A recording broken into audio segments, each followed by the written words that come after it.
Bismillahirrahmanirrahim. Assalamualaikum warahmatullahi wabarakatuh. Baiklah, kami dari kelompok 3 yang beranggotakan 2 orang. Saya sendiri Fauzana sebagai moderator dan yang kedua Putri Pardila sebagai pemateri. Baiklah, pada minggu sekarang kami akan membahas materi tentang pertemuan keempat, yaitu mengenai fungsi kepemimpinan, peranan kepemimpinan, prinsip-prinsip kepemimpinan. Baiklah, untuk materi pertama, saya sendiri akan membaca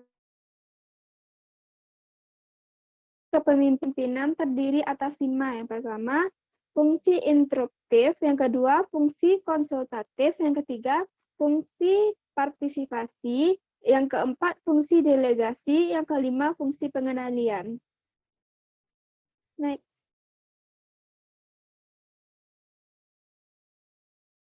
Fungsi instruktif.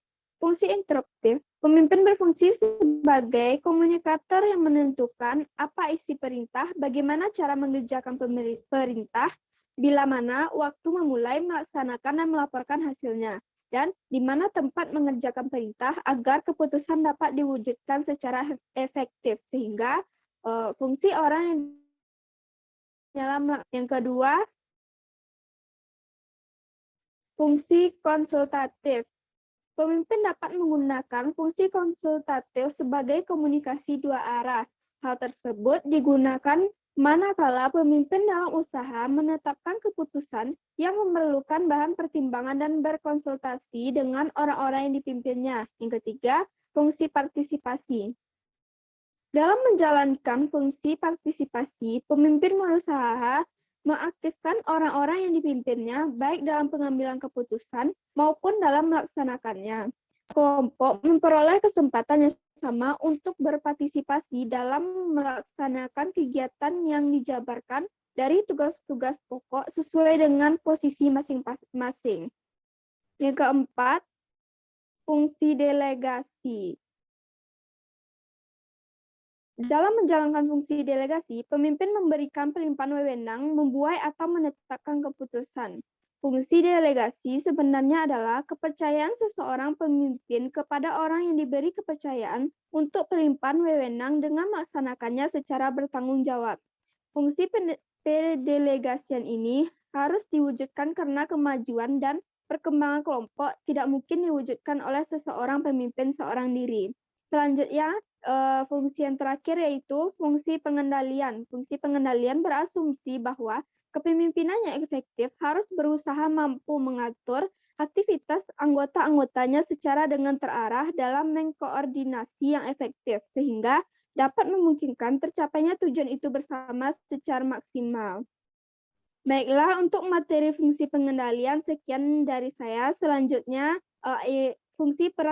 selanjutnya peran kepemimpinan yang akan disampaikan oleh Putri Pardila. Kepada Putri, waktu dan tempat dipersilakan. Baik, terima kasih moderator. Selanjutnya saya akan membahas tentang peranan kepemimpinan. Peranan pemimpin terbagi atas 4. Yang pertama itu penentu arah, yang kedua agen perubahan, yang ketiga juru bicara, dan keempat agen. Saya akan menjelaskan masing-masing dari keempat peranan tersebut. Yang pertama, penentu arah. Pemimpin harus mampu melakukan seleksi, menetapkan sasaran dengan mempertimbangkan lingkungan eksternal, masa depan yang menjadi tujuan pengerahan seluruh sumber daya organisasi dalam mencapai visi. Pemimpin yang dapat berperan sebagai penentu arah adalah pemimpin visioner.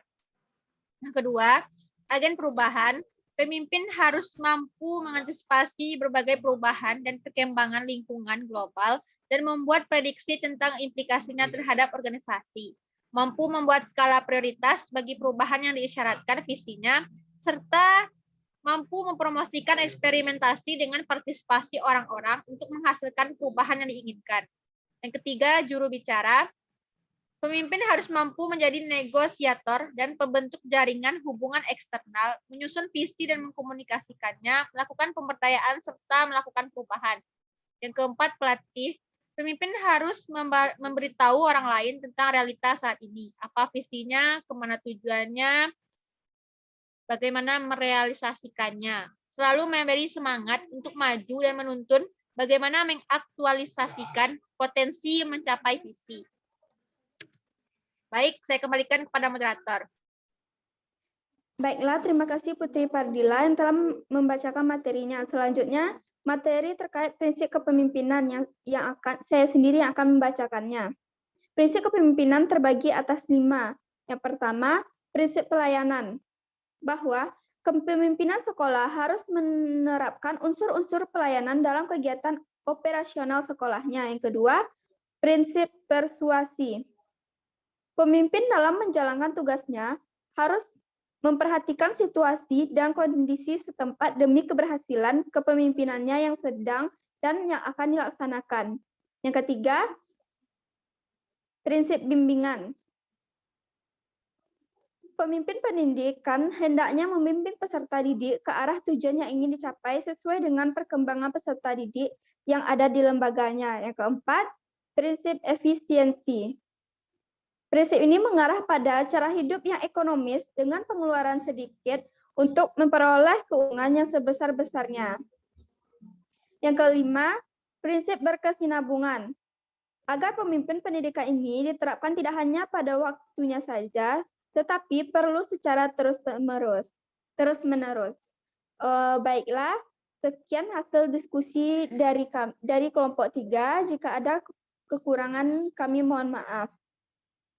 Sekian, terima kasih. Wassalamualaikum warahmatullahi wabarakatuh.